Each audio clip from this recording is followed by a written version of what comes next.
چند صفحه. اما گزارش کمیسیون 11 سپتامبر که گزارش تفصیلی است و شخصیت‌های مثل لی همیلتون و امثال اینا ریاست این کمیسیون داشتن، در فکر کنم صفحات 240-241 2 صفحه 3 صفحه راجع به ایران نوشته. سوال مطرح کردن که ایران در این قضایا چه نقشی میتونسته داشته باشه.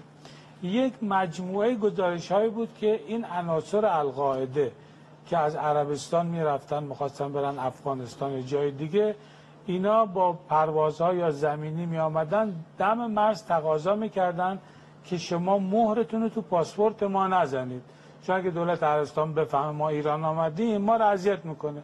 بعضی از اینا هم دولت ما قبول میکرد مهر رو نزنه، چون ترانزیت بودن 2 ساعت بودن رد میشدن میرفتن ولی توی اطلاعات آمده رفتشون رو داشتن.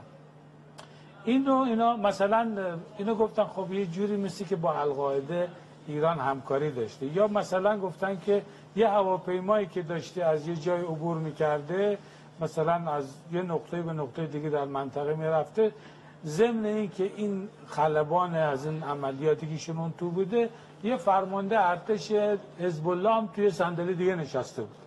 حالا مجموعه اینا سرهم کرده بودن که آیا ایران مستقیما یا از طریق حزب الله لبنان با القاعده در این زمینه همکاری کرده یا نه.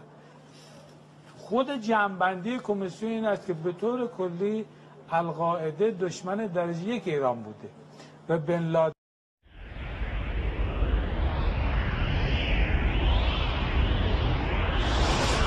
الردع السعودي.